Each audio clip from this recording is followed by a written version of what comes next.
हकीकत न्यूज और मैं हूं आपके साथ रीना। सरकार की दी एकता और बाबा के संविधान को बचाना हमारी जिम्मेदारी। कमलेश्वर पटेल रीवा जिले के गुड़ विधानसभा अंतर्गत बदवार ने लौह पुरुष सरदार वल्लभ भाई पटेल जयंती पखवाड़ा का आयोजन सरदार सेना द्वारा किया गया। मुख्य अतिथि पूर्व मंत्री एवं विधायक आदरणीय कमलेश्वर पटेल रहे। जातिगत जनगणना एवं सामाजिक न्याय विषय पर कमलेश्वर पटेल ने कहा कि देश को सरदार वल्लभ भाई पटेल ने एकता के रूप में पिरोकर अखंड भारत और आजादी दी, जिससे आज हमारा देश प्रगति की राह पर है। देश की अखंडता और एकता को बनाए रखना हमारी नैतिक जिम्मेदारी है। देश में बाबा साहब भीमराव अंबेडकर ने संविधान का निर्माण कर गरीब, किसान, मजदूर को समान न्याय देने के लिए प्रतिबंध किया है। आज देश पर राज कर रही सरकार नहीं चाहती कि गरीब अपने अधिकार के लिए लड़ाई लड़े। किसान को अपनी पैदावार बेचने का संकट आ गया है। किसानों को अपनी फसल बोने के लिए अच्छे बीज व खाद के लिए लाइन में लगकर सरकार के पुलिस के डंडे सहने पड़ रहे हैं। कमलेश्वर पटेल ने याद दिलाते हुए कहा कि देश में किसानों के लिए पहला आंदोलन सरदार जी द्वारा किया था, जिसमें विलायती हुकूमत को अपने कानून वापस लेने पड़े थे। आज की सरकार, देश की नरेंद्र मोदी जी की सरकार, भारतीय जनता पार्टी की सरकार किसानों पर जबरदस्ती काले कानून थोपने पर लगी हुई है। कमलेश्वर पटेल ने याद दिलाते हुए कहा कि आज देश में भूखमरी इतनी बढ़ गई है कि सरकार छाती पीटकर कह रही है कि हम 80 करोड़ लोगों को अनाज दे रहे हैं। देश में हरित क्रांति लाकर देश की पूर्व प्रधानमंत्री इंदिरा गांधी जी ने नई क्रांति लाई थी। आज मजदूर अपने आप को ठगा हुआ महसूस कर रहा है। श्रम कानून में चोरी छुपे सुधार मोदी सरकार की कायरता का उदाहरण है। बेरोजगार रोजगार मांगने जाता है तो डंडे सहने पड़ते हैं। यही बेरोजगार नरेंद्र मोदी जी की झूठी बातों में आकर सरकार बदल दिया और आज बेरोजगारों को आत्महत्या जैसे कदम उठाने पड़ रहे हैं। कमलेश्वर पटेल ने याद दिलाते हुए कहा कि हमारी सरकार ने प्रदेश में 1000 गौशाला में 15 महीने के अंदर बनाई थी, जिससे किसानों की फसल भी बची और गौमाता का भी संरक्षण हो सका है। लेकिन शिवराज सरकार सिर्फ गौ कैबिनेट बनाती है और गायों को रास्ते पर मरने के लिए छोड़ देती है। बेरोजगारों के साथ व्यापम जैसा महाछल विश्व स्तरीय घोटाला है। कमलनाथ जी की सरकार ने 27 लाख किसानों का कर्जा माफ कर या सिद्ध कर दिया था कि हम और हमारी कांग्रेस की सरकार गरीब किसान मजदूर की हित की सरकार है। हमारी सरकार ने गरीब बेटियों की शादी के लिए 51,000 रुपए देने का वचन निभाया था। कमलेश्वर पटेल ने आम जनमानस को विश्वास दिलाते हुए कहा कि कांग्रेस पार्टी के वचन पत्र में जातिगत जनगणना अवश्य लाई जाएगी। उन्होंने विश्वास दिलाते हुए कहा कि मैं वचन पत्र कमेटी में यह बात पुरजोर तरीके से रखूंगा और सरदार सेना व ओबीसी महासभा के द्वारा की जा रही मांग जनगणना जातिगत होगी। कमलेश्वर पटेल एक बार फिर याद दिलाते हुए कहा कि 2011 में यूपीए की मनमोहन सिंह की सरकार ने जातिगत जनगणना कराया था, पर आंकड़े प्रसारित नहीं हो पाए। वर्तमान सरकार देश की संपत्तियां बेच रही है। संपत्तियों को बचाने के लिए गरीब का पैसा लगा हुआ है। पंडित जवाहरलाल नेहरू 11 साल में जेल में रहने के बाद जब देश के प्रधानमंत्री हुए तो IIT, IIM, भाखड़ा, नंगल, हीरा कुंड और सरदार सरोवर जैसे बांधों का निर्माण कराया, जो आज वरदान साबित हो रहे हैं। आज प्रदेश में पिछड़ा, दलित, आदिवासी महिलाओं, पढ़ने वाले बच्चों के साथ अत्याचार हो रहा है। कोई देखने वाला नहीं है। आप सबसे आग्रह है कि दलगत राजनीति से ऊपर उठकर भाजपा की सरकार को भगाने के लिए जनहितैषी कांग्रेस की सरकार बनाए, ताकि देश में विघटनकारी ताकतें और संविधान को बचाया जा सके। कार्यक्रम की अध्यक्षता बदवार की सरपंच श्रीमती मुन्नी कोल ने किया। विशिष्ट अतिथि के रूप में पूर्व सांसद देवराज सिंह, बुद्धसेन पटेल, RD प्रजापति, पूर्व विधायक, पूर्व पार्षद, संघर्षों की लड़ाई लड़ने वाले दिलीप सिंह और विधायिका विद्यावती पटेल, पूर्व जिला पंचायत अध्यक्ष बबीता साकेत, मध्य प्रदेश कांग्रेस कमेटी के सदस्य किसान नेता कुंवर सिंह, इंजीनियर पुष्पेंद्र पटेल, अशोक पटेल, पूर्व पार्षद श्रीमती विमला पटेल, ओबीसी महासभा के नेता doctor Pushpraj Singh Patel, doctor Rakesh Patel, CL Yadav, Dinesh OBC, Ramdayal Chaurasia, Swati Patel, जनपद सदस्य शैलेंद्र सिंह पटेल, अनिल सिंह पिंटू, हरिओम सिंह कंचू, बिहारी लाल सिंह, KD पटेल, विकास पटेल, मंती कुशवाहा, अजय पांडे, सुशील पांडे, डॉक्टर संजय गौतम, राजेंद्र सिंह बरा, आयोजन सरदार सेना के प्रभारी श्री रामायण पटेल, दिनेश डायमंड, राजू पटेल, संचालन उमेश पटेल ने सफलतापूर्वक किया। वो भी चिंता जाहिर किया, हमारी बहन अभी बैठी है कुशवाहा में, इन्होंने चिंता जाहिर किया। और ऐसे ही सामाजिक चेतना लाने के लिए हमें शिक्षा पर ध्यान देना पड़ेगा। और जो सरकार की अव्यवस्थाएं हैं, यहाँ पे सारे दल के लोग बैठे हैं, पर मेरा तो आप सबसे निवेदन है कि कोई भी सरकार हो, कोई भी पार्टी हो, अगर गलत काम करे, अगर हम सरदार पटेल जी की जयंती मनाने के लिए उपस्थित हैं तो सच बोलना सीखिए। सरदार पटेल जी ने देश की लड़ाई लड़ी और अंतिम पंक्ति में बैठे हुए लोगों को न्याय दिलाने के लिए उन्होंने लड़ाई लड़ी।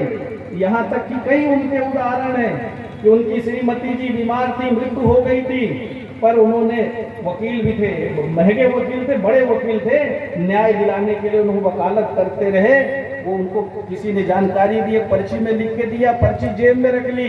दूसरा कोई होता तो इतने स्वार्थ में आ जाता, वो अपनी विपत्ति में परेशान हो जाता, पर उसने अपने पक्षकार को न्याय दिलाने का पहले काम किया, उसके बाद फिर घर गए।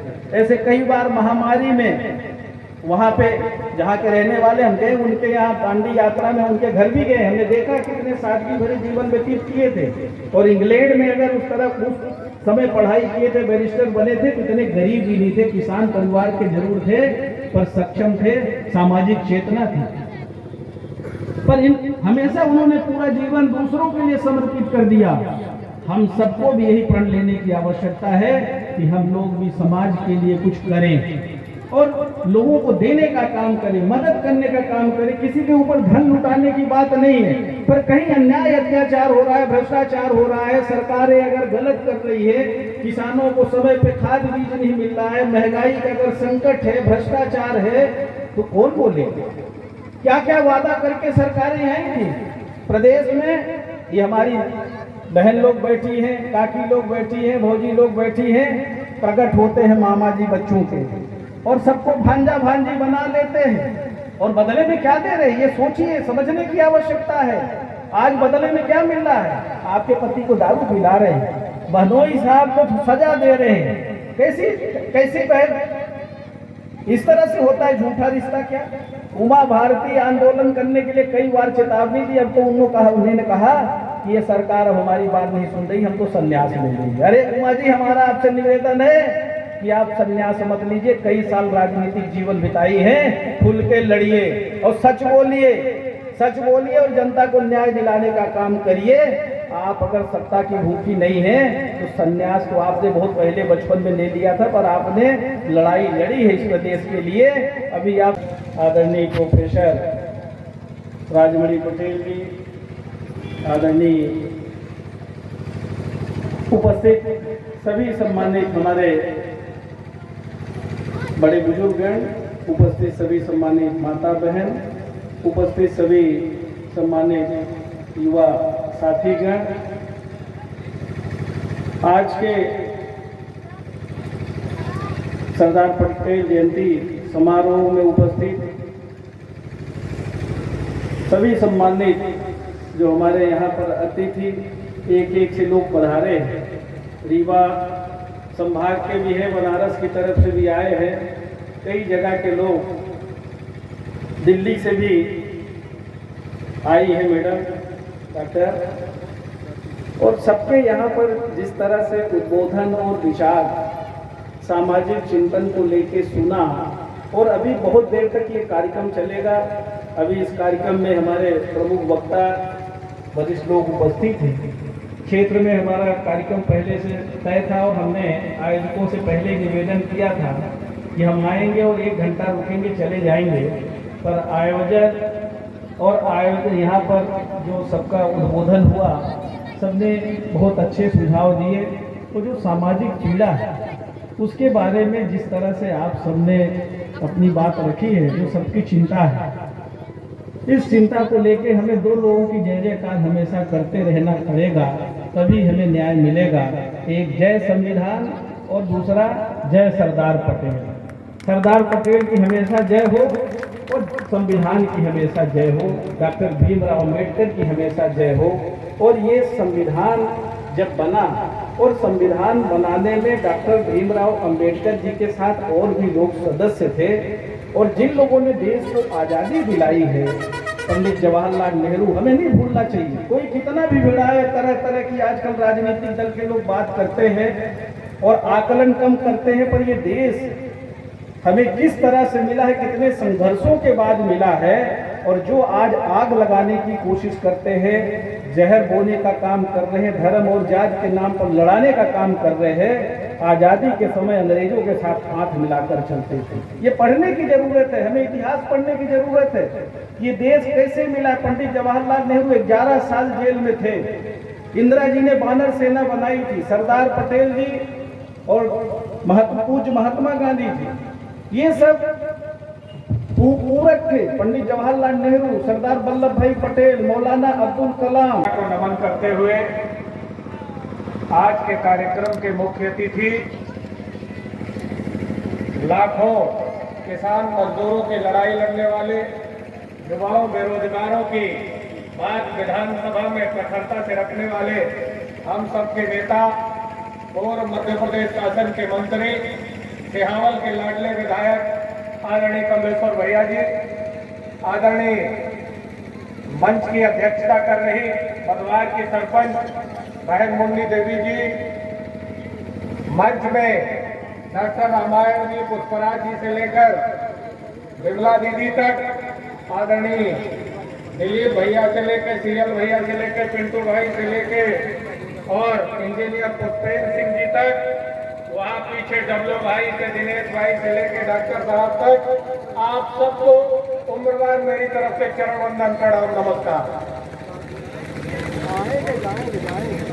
सरदार वल्लभ भाई पटेल जी की जयंती का पखवाड़ा है और कहने को इतनी सारी बातें हैं, समयाभाव भी है, मुख्य अतिथि जी को जाना है। बस इतना ही कहना चाहता हूँ कि जब सरदार पटेल ने देश में आंदोलन शुरू किया था तो एक लाइन उन्होंने कहा था कि जब भारत का गरीब रोता है और उसकी आंखों का आंसू धरती पर गिरता है तो इतिहास के पन्नों को चीर देता है। इसलिए गरीब की आवाज को पहचानिए, गरीब के दर्द को पहचानिए, गरीब के दर्द को कभी रूखा मत करिए। आज की सरकारें गरीब बेरोजगारों को दौड़ा रही, किसान रो रहा है, किसान के ऊपर हजारों प्रकार की प्राकृतिक आपदाएं हैं जिनका तोड़ नहीं, और सरकारें उन पर कुठाराघात कर रही है। मैं तो इतना कहना चाहता हूं कि जो भी देश की सत्ता में बैठे लोग हैं उनको इस दर्द का एहसास नहीं है। आज देश में वल्लभ भाई पटेल जी होते, सरदार होते, तो उन्होंने एक लाइन और कही थी कि हम इस देश में संविधान के माध्यम से एक लाइन कह के जाते हैं कि न राजा रहेगा न रानी रहेगी, ये मिट्टी है मिट्टी कहानी कहेगी। देश में ऐसा भविष्य निर्माण करके जा रहे हैं कि आने वाले समय में लोग शिक्षित होंगे, रोजगार करेंगे और अपने समाज को जगाएंगे। आदरणीय डॉक्टर साहब ने छेदीलाल का उदाहरण दिया, मैं उस बात को पूरा करना चाहता हूँ कि छेदीलाल जैसे लोग अगर धर्म परिवर्तन करें तो मुसलमान बनेंगे तो सुराग खान होंगे, ईसाई बनेंगे तो मिस्टर होल होंगे और लास्ट में उनको भूख के छेदीलाल ही बनना पड़ेगा। और इतना जरूर कहना चाहता हूँ कि इस जातिवाद के बंधन को मुक्त करना